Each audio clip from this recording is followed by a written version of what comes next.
और सोने से पहले रात को 2 लीटर दूध लेते हैं। जैसे कुश्ती जो खेल है जी, उसमें बहुत से लोग डरते हैं आने में, जैसे कि इसमें जाने पे हाथ पैर टूट जाएगा, तो उन लोगों के लिए आप क्या कहना चाहेंगे? तो क्या आज के समय में यहाँ आसपास में लोग ताना देते हैं या अब बदल गया है? अभी भी बहुत से ताना का सामना करना पड़ता है। कुछ लोग कहते हैं इतने बड़े हो गए अभी तक पैसा नहीं कमा रहा है। आज के वक्त में बहुत से जो युवा हैं, बहुत सारा प्रोटीन सोर्स जो डब्बे में आता है, तो उनके लिए कुछ टिप्स। देखिए, सबसे पहली बड़ी बात तो मैं बता दूं कि हम तो मिडिल फैमिली से हैं। हमारे बस का नहीं है कि हम प्रोटीन का डब्बे लेके खा सकें। पता नहीं वो साइड इफेक्ट करेगा या नहीं करेगा, उसके बारे में मुझे कुछ जानकारी नहीं है। लेकिन हाँ, मैं एक चीज़ जानता हूँ, अगर सही डाइट हो, सही। ओपन स्टेट में मेरा सिल्वर मेडल रहा है 2023 में, और 2024 में यूनिवर्सिटी गेम में मेरा गोल्ड मेडल रहा है। गुरुजी का योगदान रहा। और जब भी गेम कोई जाता है तो उसमें हम हारना जितना, देखिए हमारे लिए एक सिक्का के 2 पहलू हैं। हारना जितना हमारे लिए कोई मायने नहीं रखता है।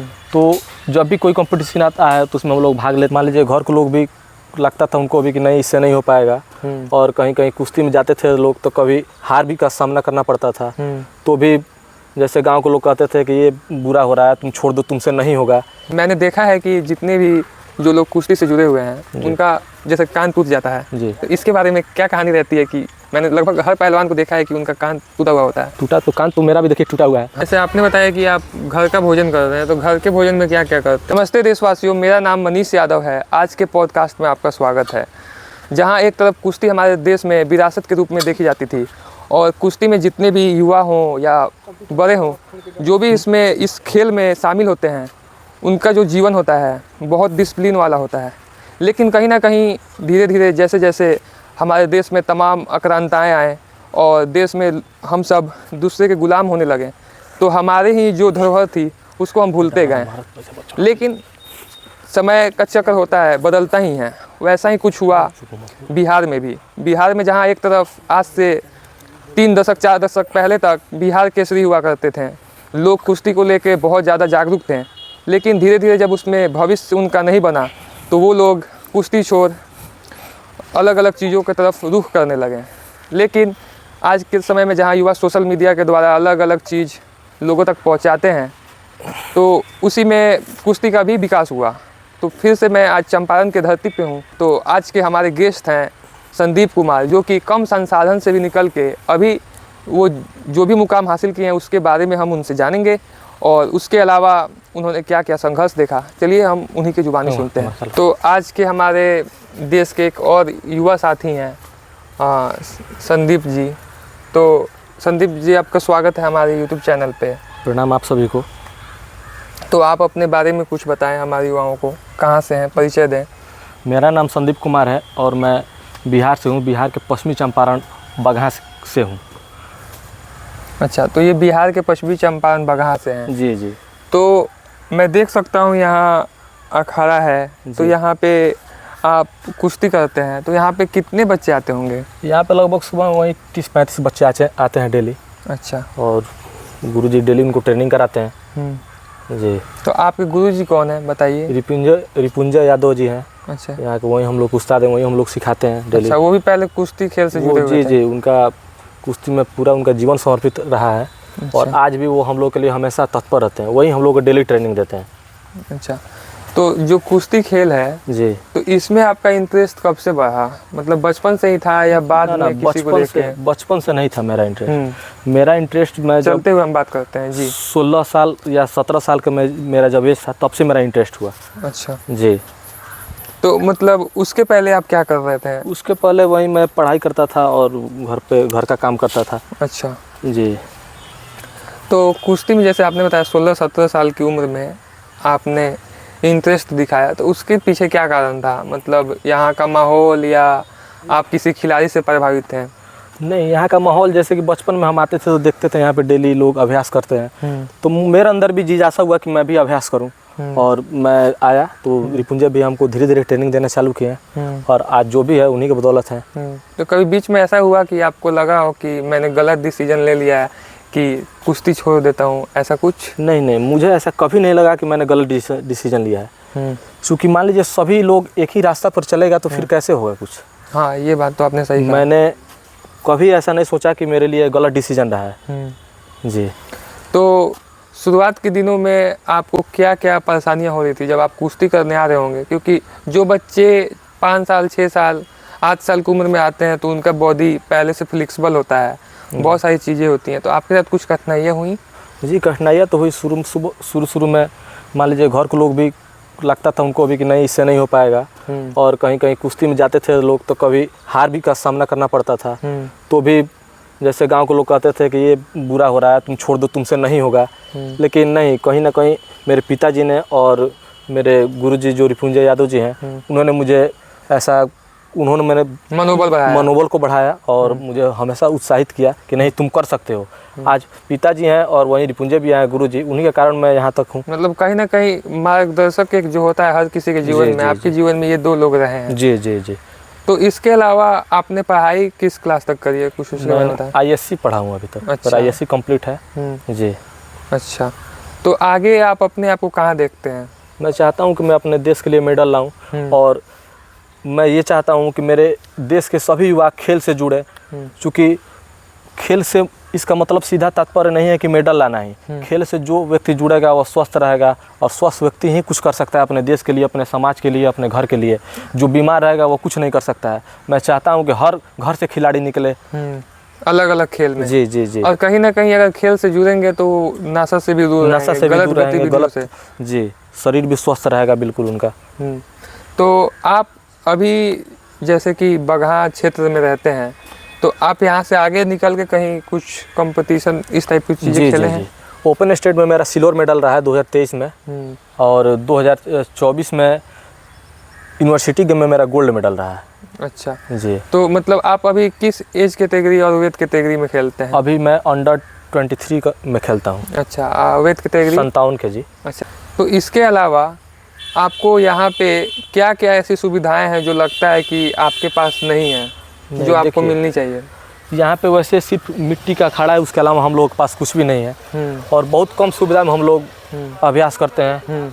तो मान लीजिए कहीं ना कहीं कुछ सुविधा नहीं है, वैसे देखा जाए तो कुछ सुविधा नहीं। वही 2 डंबल हम लोग जो सीमेंट के बनाए हैं सिर्फ वही है और मिट्टी का अखाड़ा है, उसी में हम लोग अभ्यास करते हैं। अच्छा, यहाँ पे आपके आसपास के लोकल लोगों से या कोई जनप्रतिनिधि के द्वारा कुछ कोई लाभ नहीं मिला अभी तक, हमें कोई लाभ नहीं मिला। कई बार यहाँ के जनप्रतिनिधि हैं उनसे भी बात हुई, लेकिन कोई लाभ अभी तक नहीं मिला है। बस आश्वासन दिया गया, उसके अलावा कुछ नहीं मिला है।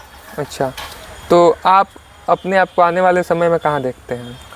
मैं वही सोचता हूँ कि मैं परिश्रम करूँ और अपने देश के लिए मेडल लाऊँ, अपने गांव का नाम रोशन करूँ, अपने माता पिता और गुरु का नाम रोशन करूँ। तो इसके अलावा जैसे कि आपके कुछ दोस्त साथी भी होंगे जी, जो आपके साथ कुश्ती करते होंगे, जी जी, उनके बारे में बताइए। उनके तरफ से जैसे कुछ होता है ना कि दोस्त जो होते हैं वो हमेशा आपको सपोर्ट करते हैं कि आप कुछ अच्छा कीजिए। जी जी। तो कुछ ऐसे दोस्त? मेरा एक रोहित दोस्त है, वो बहुत सपोर्ट करता है, हर जगह सपोर्ट करता है। कभी कभी ऐसा भी होता है कि मैं कहीं कंपटीशन खेलने जाता हूँ तो मुझे किराया भी देता है। अच्छा, तो मतलब जो एक बेसिक नीड होता है वो कहीं ना कहीं आपके माता और पिता और आपके जो गुरुजी हैं उसके अलावा आपके दोस्तों का भी अहम योगदान है। अहम योगदान है जी जी। वो भी। तो यहाँ पे मैं देख सकता हूँ कि यहाँ पे कुछ डंबल्स और एक्सरसाइज करने के टूल्स हैं जी। तो इसके बारे में बताइए। ये मतलब पहले से बना हुआ था या इसको बाद में बनवाया गया? नहीं, ये तो हम लोग आए तो उसके बाद, पहले भी था 1-2 था, लेकिन जब हम यहाँ पे आए तो उसके बाद फिर इसको और थोड़ा सोचे कि नहीं ये चीज़ ज़रूरी है तो उसको मैंने ऐड किया। अच्छा, जैसे कुश्ती जो खेल है जी, उसमें बहुत से लोग डरते हैं आने में, जैसे कि इसमें जाने पे हाथ पैर टूट जाएगा, तो उन लोगों के लिए आप क्या कहना चाहेंगे? नहीं देखिए, ऐसी कोई बात नहीं है। और रही बात इंजरी की, तो मान लीजिए कुश्ती में चोट तो लगता ही है, ये तो स्वाभाविक बात है। कहीं कंपटीशन में लग जाता है या फिर अपने साथियों से हम कभी अभ्यास करते हैं उसमें भी हमको चोट लग जाता है, तो वो तो स्वाभाविक बात है, चोट तो लगता है। तो कभी आप जैसे कि कुश्ती कर रहे हैं, मतलब कितने साल से कर रहे हैं? अभी हमको कुश्ती करते हुए 3 साल हो गया। अच्छा, 3 साल जी। तो मतलब जो 3 साल में आपने कुश्ती करा है, क्या इस बीच में कभी आपको इंजरी भी हुआ? जी, कई बार हुआ। एक बार थोड़ा ज़्यादा हुआ था। अच्छा, तो उसमें मेरे घुटने में चोट लग गया। अच्छा, घुटने में चोट लग गया जी, था। तो उसमें मैं 2 महीना बेड रेस्ट में रहा। अच्छा जी। तो उस दौरान मतलब आपका जो उपचार हो रहा था वो घर से, घरेलू चीज़ों से ही हो रहा था या आप कोई इंजरी से रिकवर करने के लिए और भी लोग थे? नहीं, घरेलू चीज़ों से ही मेरा उपचार हुआ और हल्का फुल्का गांव से ही दवा लेकर मैं खाया हूँ। अच्छा, तो उस 2 महीने के दौरान तो आपका कुश्ती में जो आपने अभ्यास किया होगा उससे आपका बहुत डाउनफॉल हो गया होगा। बहुत एक समय तो मुझे ऐसा लगा कि शायद मैं अब कुश्ती नहीं लड़ पाऊंगा, लेकिन भगवान का आशीर्वाद रहा कि फिर से मैं इस क्षेत्र में आ गया। मैंने देखा है कि जितने भी जो लोग कुश्ती से जुड़े हुए हैं उनका जैसे कान टूट जाता है जी। तो इसके बारे में क्या कहानी रहती है? कि मैंने लगभग हर पहलवान को देखा है कि उनका कान टूटा हुआ होता है। कान टूटा तो कान तो मेरा भी देखिए टूटा हुआ है। हाँ। ये तो आपस में अभ्यास करते समय ही कान टूट जाता है। अच्छा, तो मतलब इसमें भी कुछ परेशानियाँ होती हैं टूटने के बाद? कुछ समय तक दर्द पीड़ा? बहुत दर्द पीड़ा का सहन करना पड़ता है। इसमें कान टूटता है तो लगभग समझिए कि महीना दिन तक खुद इंजरी में रहता है आदमी। इस पे हाथ नहीं टच किया जाता है, बहुत दर्द करता है। अच्छा जी। और मैं ये पूछना चाहूँगा कि जैसे आपने शुरू में बताया कि आप यूनिवर्सिटी में गोल्ड जीते हुए हैं स्टेट लेवल पे जी, और स्टेट में आपका सिल्वर है। सिल्वर भी ओपन तो स्टेट उसके बारे में कुछ बताएं कि कैसे आप वहाँ तक पहुँचे हैं? मतलब नहीं, देखिए कहीं ना कहीं गुरुजी का योगदान रहा। और जब भी गेम कोई आता है तो उसमें हम हारना जितना, देखिए हमारे लिए एक सिक्का के दो पहलू हैं। हारना जितना हमारे लिए कोई मायने नहीं रखता है। तो जब भी कोई कंपटीशन आता है तो उसमें हम लोग भाग लेते हैं, उसमें भागीदारी निभाते हैं। तो इसी प्रकार हर साल आता है तो उसमें हम भाग लिए और मेरा यूनिवर्सिटी गेम में गोल्ड मेडल रहा है और ओपन स्टेट में सिल्वर मेडल रहा है। तो यूनिवर्सिटी गेम्स जो होता है उसमें तो पहले कुछ जोनल लेवल में होता होगा, फिर आप लोग आगे जाते होंगे? जी जी, पहले जिला स्तरीय होता है। जिला के अंदर होता है, तो उसमें मैं क्वालिफाई रहा। उसमें कितने बच्चे होंगे लगभग आपके? हमारे वेट कैटेगरी में और एज कैटेगरी में लगभग वहीं 30-35 बच्चे आते हैं। अच्छा। और जहाँ आप लोग स्टेट में जब खेलते हैं वहाँ पे कितने बच्चों की संख्या होती है?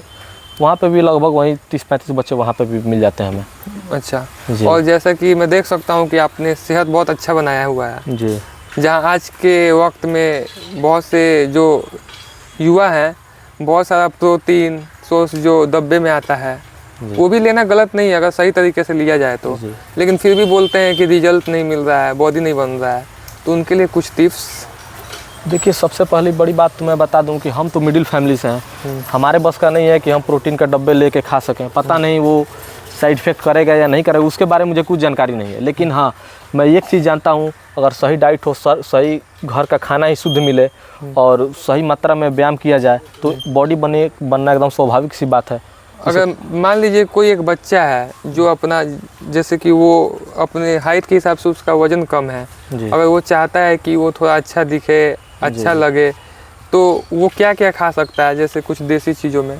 देसी चीज़ में सबसे अच्छा चीज़ है वो देसी घी का प्रयोग करें और रात को 4-5 केला और 1 किलो दूध का डेली यूज करें। तो बॉडी एकदम उसके अंदर मतलब वेट बढ़ेगा उसका। और खूब अच्छा भरा शरीर भी दिखेगा। ऐसा नहीं है कि फैट बढ़ जाएगा, फैट नहीं बढ़ेगा। उसके साथ साथ वर्कआउट भी करना जरूरी है। वर्कआउट नहीं करेगा तो फिर फैट बढ़ेगा। जी। जैसे आप यहाँ कुश्ती करते हैं जी, तो मैंने देखा है कि यहाँ पे शायद व्यायामशाला की भी दिक्कत है, क्योंकि मुझे लगता है कि यहाँ बारिश आती होगी तो परेशानियाँ तो होती होंगी। जी, बारिश में भी बहुत परेशानी होती है और ठंड का जैसे दिन आ रहा है तो इसमें भी हमें बहुत समस्या का सामना करना पड़ता है। क्योंकि ठंड में खुले में एक्सरसाइज तो हो नहीं पाती है, तो फिर कुछ दिनों के लिए हमारा व्यायामशाला बंद हो जाता है, अखाड़ा बंद हो जाता है।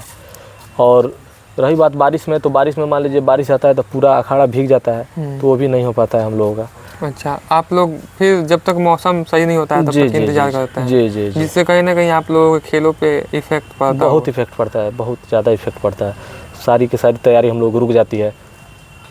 तो आप जो भी जनप्रतिनिधि हैं या जो दर्शक हैं उनसे आप क्या चाहेंगे कि क्या मतलब अगर दर्शक देखें तो क्या मांग करें आप लोगों के लिए? हम यही चाहते हैं कि आप इस पे ध्यान दिया जाए और एक अच्छा व्यायामशाला बनवा दिया जाए ताकि उसमें हम अपना जोर और अभ्यास कर सकें और आगे बढ़ सकें, अपने देश के लिए, अपने राज्य के लिए मेडल ला सकें। लेकिन यहाँ पे कोई सुविधा नहीं है अभी। अच्छा, लेकिन फिर भी आप लोग अपने हिम्मत से जी कर रहे हैं? जी जी जी। तो क्या आज के समय में यहाँ आसपास में लोग ताना देते हैं या अब बदल गया है? अभी भी बहुत से ताना का सामना करना पड़ता है। कुछ लोग कहते हैं इतने बड़े हो गए अभी तक पैसा नहीं कमा रहा है, तो बहुत शर्म लगती है। तो मान लीजिए कहीं ना कहीं, लेकिन पिताजी सपोर्ट करते हैं, सारा डाइट वही मेंटेन करते हैं, तो बाकी लोग उनके बातों को हम ध्यान नहीं देते हैं और अपना काम करते हैं। तो आपका डाइट क्या क्या रहता है, कुछ बताइए? मेरा डाइट सुबह एक्सरसाइज के बाद बादाम रगड़ा और उसके बाद फिर घर का भोजन और फिर 12-1 बजे सोने से पहले दोपहर में 1 लीटर दूध लेते हैं और फिर शाम को वर्कआउट रहता है और सोने से पहले रात को 2 लीटर दूध लेते हैं। अच्छा, तो जैसे कि आप दूध जो लेते हैं जी। तो इससे कभी आपको गैस से संबंधित कुछ नहीं होते? जैसे बहुत लोग बोलते हैं कि ज़्यादा दूध पीने से नहीं, हम लोगों का वर्कआउट इतना हैवी है, 4-5 हज़ार सपाटे हो जाता है, तो उतना वर्कआउट के लिए ये तो खुराक चाहिए ही। गैस वगैरह से कोई भी समस्या नहीं होती है हमको, सब आसानी से हजम हो जाता है। मतलब उसके लिए उतना मेहनत भी जरूरी है? उतना मेहनत भी ज़रूरी है, इतना एक्सरसाइज होगा तो फिर उसको पचने में टाइम नहीं लगेगा। जैसे आपने बताया कि आप घर का भोजन कर रहे हैं, तो घर के भोजन में क्या क्या करते हैं? बहुत लोगों के मन में ये बात आ रही है। नहीं, घर के भोजन में वही जो घर पे बनता है, दाल चावल सब्जी रोटी, यही सब लेते हैं। इसके अलावा कोई हमारा बाहरी डाइट नहीं है। अच्छा जी। और आज के समय में जहाँ आज के जो युवा हैं, आप भी देख ही रहे होंगे, वो एक तो अपने फिटनेस को लेके जागरूक नहीं है, और जो लोग हैं वो भी कहीं ना कहीं फास्ट फूड का उपयोग करते हैं। जैसे बर्गर पिज़्ज़ा मोमोज, बहुत तमाम चीज़ें हैं जो खाते हैं। उनके लिए आप क्या कहना चाहेंगे? नहीं, तो उन युवाओं के लिए मैं यही कहना चाहूँगा कि ये सब बैड हैबिट है, बुरा आदत है, इसको छोड़ देना चाहिए। क्योंकि कहीं ना कहीं वो हमारे शरीर के लिए जहर है, वो हमारे खाने योग्य नहीं है। मतलब वो टेस्ट में आपको अच्छा लगेगा, लेकिन शरीर के लिए बहुत हानिकारक है। उससे फिर एक ऐसा समय आएगा फिर लीवर में प्रॉब्लम होगा, किडनी में प्रॉब्लम होगा, शरीर में फैट बढ़ेगा, तो कहीं ना कहीं वो हमारे शरीर के लिए हानिकारक है। वो सब सेवन नहीं करना चाहिए। आप घर के दूध दही खाइए, घर का जो भोजन है वो खाइए, तो फिर शरीर अच्छा भी रहेगा और मन भी शुद्ध रहेगा। तो जैसे कि आपने बताया कि यहाँ व्यायामशाला होनी चाहिए, तो एक चीज़ मैं पूछना भूल गया था, ये कौन सी जगह पे है बगहा में? इसके बारे में थोड़ा जिक्र करें। ये बगहा में रत्नमाला वार्ड नंबर 31 में है, शिव मंदिर के प्रांगण में। अच्छा, वार्ड नंबर 31। जी। अच्छा, तो ये बगहा के वार्ड नंबर 31 में है शिव मंदिर आप देख सकते हैं पीछे हमारे। इसके अलावा यहाँ पे मैं बोलूँगा दिखा दें, यहाँ पे अखाड़ा है, और यहाँ आप पीछे देख सकते हैं मंदिर थोड़ा जर्जर स्थिति में है। उस पर हम बात किसी और वीडियो में करेंगे या नेक्स्ट टाइम करेंगे। इसके अलावा जैसे कि आपने बताया कि गांव में अभी भी लोग जो ये सोचते हैं कि इतना उम्र हो गया कमा नहीं रहा है, तो वो तो आपने एक गांव की बात बता दी, लेकिन कहीं ना कहीं हमारे जैसे बिहार में आज भी जब लड़का या लड़की बड़ा होने लगता है तो उसकी शादी की भी जिक्र चलने लगती है। जी। तो क्या कभी आपके शादी को लेके? अभी मेरे से बड़े भाई मेरे हैं, पहले उनकी होगी। अभी मैं शादी नहीं करूंगा, क्योंकि अपने देश के लिए मेडल लाना है, अपने राज्य के लिए मेडल लाना है, तो वो तो बाद में भी होता रहेगा। अच्छा, नहीं तो वही बात है कि फिर आपका जो ध्यान एक जगह पे अभी है वो अलग अलग चीज़ों में बच जाएगा। जी, सही बात। तो जैसे आप अपने भाई के बारे में बताएं, आपके बड़े भाई हैं, वो क्या करते हैं, उनके बारे में भी बताएं। वो शिक्षक हैं अभी। अच्छा, शिक्षक। अभी 6 साल उनकी बहाली हुई। अभी वो मझवलिया, बेतिया का मझवलिया है, वहीं पे वो अभी कार्यरत है। अच्छा, तो उनके तरफ से कैसा सपोर्ट मिलता है? बहुत सपोर्ट, वो भी बहुत सपोर्ट करते हैं। कहीं जब भी पैसा कम पड़ता है तो भी पैसा देते हैं, बादाम या घी लाने के लिए। फैमिली का मेरा पूरा सपोर्ट है, फैमिली के लिए मैं बहुत धन्यवाद कहूँगा। तो मान लीजिए जिन बच्चों के परिवार वाले सपोर्ट नहीं करते हैं, उनको आप कुछ कहना चाहें कि क्या करना चाहिए? देखिए, कहने का मतलब है कि भगवान सबको कुछ ना कुछ रास्ता दे ही देता है। तो जब वो करेंगे तो खुद ब खुद कोई ना कोई रास्ता निकल के ही आएगा। या फिर वो अपना पार्ट टाइम काम भी कर सकते हैं। जो कुश्ती खिलाड़ी हैं, बहुत से मेरे दोस्त हैं जो कि कुश्ती यहाँ पे लड़ते हैं, उसके बाद अपना काम भी करते हैं। तो भगवान कहीं ना कहीं कुछ ना कुछ रास्ता जरूर दे देते हैं। तो मैं सभी कहूँगा कि जो बच्चे कुश्ती माना चाहते हैं उनका स्वागत रहेगा। और मैं वीडियो के माध्यम से मेरा यही उद्देश्य रहेगा कि सभी बगहा के लोग एक्सरसाइज करें, व्यायाम करें और निरोग रहें, और देश के भी लोग एक्सरसाइज करें, व्यायाम करें। जी। तो इसके अलावा अगर मान लीजिए जैसे आपने कुश्ती जो खेल बताया, तो क्या ये बहुत महंगा खेल है या ठीक ठाक है?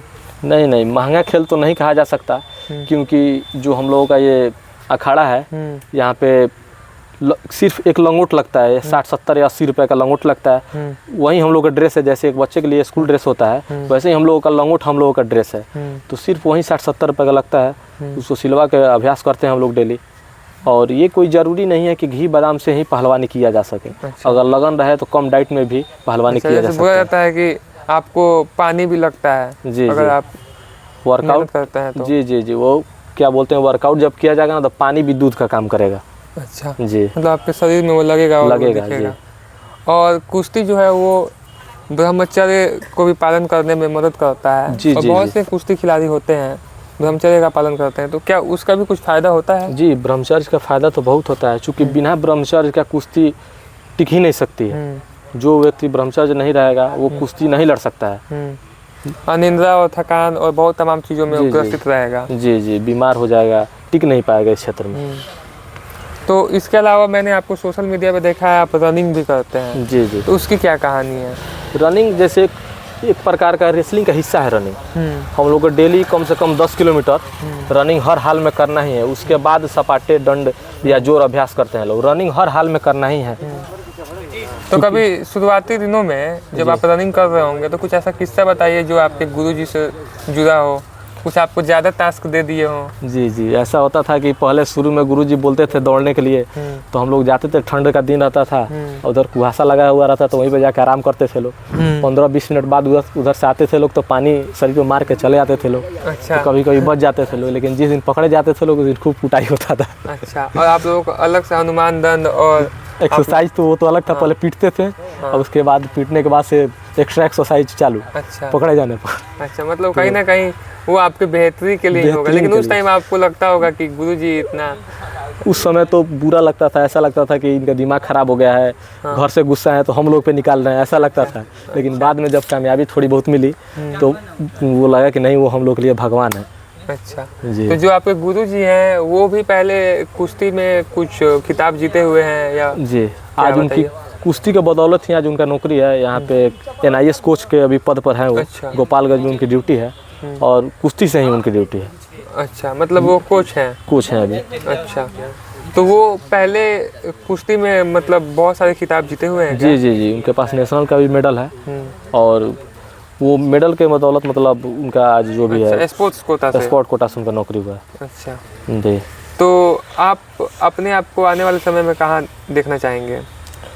मेरा सिर्फ एक ही मकसद है कि अपने देश के लिए मेडल लाऊं और युवाओं को जागरूक करूं इस क्षेत्र में खेल के प्रति, ताकि वो स्वस्थ रह सकें। यहाँ पे जैसा कि मैंने लगभग 3 महीने पहले राजा यादव जी का पॉडकास्ट लिया था, उसमें भी उन्होंने सेम बात यही कहा कि आज जो मैं कुश्ती कर रहा हूँ और इससे कुछ लोग जो जुड़े हैं, बच्चे जुड़े हैं, वो कर रहे हैं, तो मुझे लगता है कि वो मेरे लिए कामयाबी है कि उनको मैं इस क्षेत्र में ला पाया। तो क्या उनसे आपका कोई संपर्क है या आप उनसे कुछ राय टिप्स लेते हैं? देखिए, राजा यादव जी हमारे बड़े भाई रहे हैं। हम लोग बहुत जगह एक साथ कुश्ती में भी गए हैं और कंपटीशन भी बहुत एक साथ खेले हैं हम लोग। तो कहीं ना कहीं वो बड़े भैया हमारे रहे हैं और व्यवहार के बहुत अच्छे आदमी हैं वो। उनके साथ कोई किस्सा जो आप शेयर करना चाहें? वो तो हम लोग जाते थे कुश्ती में तो पहले बहुत हंसी मजाक होता था आपस में। कभी कुछ ले जाते थे राजा भैया तो उनका चीज़ हम निकाल के खा जाते थे, तो फिर बाद में गुस्सा होते थे कि क्या हुआ ये। तो इस प्रकार का छोटा छोटा हंसी मजाक बहुत हुआ करता था हम लोगों में। और आज भी उतना ही प्रेम व्यवहार उनसे है। अच्छा, तो उनके अखाड़े पे भी आप लोग जाते हैं या वो यहाँ आते हैं, कुछ बताइए? बराबर वो भी आते हैं, हम लोग भी जाते हैं उनके अखाड़े पे। अच्छा जी। तो वो खेल मंत्री से अभी जो मिले थे जी, तो वो चीज़ जब आपने देखा तो आपको कुछ अंदर से उत्साह मिला कि हाँ कुछ हो सकता है? जी जी, उत्साह ये मिला कि हमें भी मेहनत करनी चाहिए। कहीं ना कहीं राजा भैया आज आपने मेहनत के बदौलत ही इतना आगे बढ़े हैं। तो बहुत से बच्चे उनका विरोध भी कर रहे हैं, तो जो विरोध कर रहे हैं तो उनसे मैं ये कहूँगा कि वो भी मेहनत करें और वो भी एक दिन कामयाब होके, क्योंकि विरोध करने से कुछ होने वाला नहीं है। आप अपने ऊपर ध्यान देंगे तो ज़्यादा बेहतर रहेगा। आप जैसे कि बताए हैं शुरू में ही कि आपने यूनिवर्सिटी गेम्स में मेडल लाया है और उसके अलावा स्टेट में भी मेडल लाया है। जी। तो कुछ वहाँ पे आपको सहायता राशि भी मिली? सहायता राशि तो कुछ नहीं मिला, सिर्फ मेडल ही मिला, सहायता राशि हम लोग कुछ नहीं मिला। अच्छा, तो कुछ ऐसा सुविधा जैसे कि आप स्टेट लेवल पे गोल्ड लाए हुए हैं यूनिवर्सिटी में, जी, तो यूनिवर्सिटी की तरफ से आपको अलग अलग जगहों पे बुलाया जाता हो ट्रेनिंग के लिए? जी जी, बुलाया गया था एक बार, 14-15 दिन के लिए कैंप लगा था, तो वहाँ पे हम गए थे यूनिवर्सिटी की तरफ से। लेकिन सिर्फ कैंप ही, उसके बाद सिर्फ आश्वासन दिया गया कि आपको क्या बोलते हैं आगे बढ़ाया जाएगा, लेकिन कुछ उससे फ़ायदा नहीं हुआ। अभी तक आश्वासन के अलावा कुछ नहीं मिला। तो किस जगह गए थे आप 14-15 दिन की जो आपका था? Muzaffarpur, Jhapa physical college. अच्छा, मुजफ्फरपुर में आपका वो था। तो वहाँ कितने बच्चों की संख्या रही होगी? वहाँ पे लगभग हम लोग जीत आए थे। वहाँ पे लगभग यही 10-12। अच्छा जी। तो आप किस वेट कैटेगरी में हैं? मैं 57 किलो वेट कैटेगरी में खेलता हूँ। अच्छा, और आपका कोई जो कुश्ती में अंतर्राष्ट्रीय स्तर पे जो आपके प्रेरणा स्रोत हो? बजरंग पुनिया जी हैं हमारे प्रेरणा स्रोत। अच्छा जी। तो बजरंग पुनिया जी से अगर आप कुछ कहना चाहते हो कि जैसे कि हरियाणा में तो जो कुश्ती है, कुश्ती खेल को एक परंपरा के रूप में देखा जाता है, हमारे बिहार में भी देखा जाता है। लेकिन अगर उनसे आप कहना चाहते हो कि आप लोगों की बात उन तक पहुँचे कि वो भी सोशल मीडिया के ज़रिए या अपने तरीके से कुछ आपको कर सकें। देखिए, मैं बजरंग पुनिया जी से यही बात कहूँगा कि जो बच्चे असमर्थ हैं, मतलब अपने पारिवारिक रूप से जो नहीं मतलब खर्चा नहीं ले पाते हैं लड़ने के लिए, कुश्ती के लिए, तो बजरंग पुनिया जी से मैं यही कहूँगा कि उन बच्चों पर ध्यान दें।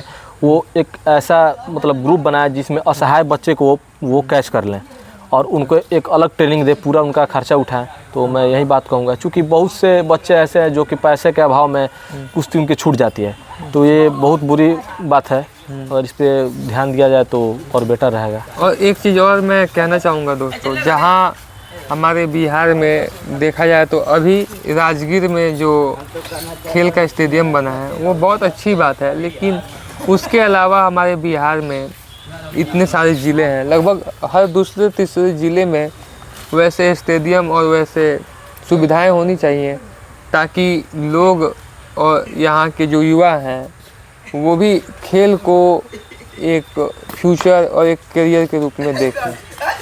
तो आज का हमारा ये पॉडकास्ट आपको कैसा लगा हमारे भाई संदीप कुमार जी के साथ, आप कमेंट के जरिए ज़रूर बताएं और इस वीडियो को ज़्यादा से ज़्यादा शेयर करें, जो भी दर्शक या खिलाड़ी या हमारे भाई लोग देख रहे हैं, क्योंकि जब तक हम खुद एक स्टेप नहीं लेंगे अच्छी चीज़ों को आगे बढ़ाने में, तो आप हमेशा सोशल मीडिया पे वहीं अभद्र चीज़ें ही देखेंगे और आपको लगेगा कि समाज में ही है। लेकिन अगर अपना नीयत और सोच सही रखें तो समाज में हमारे बहुत से ऐसे लोग हैं जो अलग अलग चीज़ों में मेहनत कर रहे हैं, लेकिन वो कभी सामने नहीं आ पाते हैं, तो उनको सामने लाने का कार्य करें। और संदीप जी, आपको मेरे साथ कैसा लगा, कुछ दर्शकों को बताएं। आपसे मिलकर बहुत अच्छा लगा और बात करने में हमको मज़ा भी आया, क्योंकि आप हमारे भाई जैसे हैं, तो आपसे मिलकर बहुत अच्छा लगा। अच्छा, और दर्शकों को बोलिए कि वीडियो को शेयर करें, एक बार इनको वीडियो को शेयर कर दीजिए और सभी लोग इनके चैनल को सब्सक्राइब जरूर कीजिएगा आप लोग, ताकि आप सभी इनसे जुड़े रहें। धन्यवाद। और मैं और भी तमाम ऐसे किस्से, ऐसे अलग अलग शख्सियतों से आपको मिलाता रहूँगा। मैंने आपको लगभग हर वीडियो में ही कहा है कि मेरा उद्देश्य ये है कि समाज के अलग अलग तबके के लोग, वो राजनीति हो या कोई छोटा छोटा स्टेप हो जो किसी के लिए मायने नहीं रखता हो, लेकिन उसका देखा जाए तो समाज पे ज़्यादा असर पड़ता है, तो उन सारे विभूतियों से आपको मिलाऊंगा। आज के लिए बस इतना ही। नमस्कार।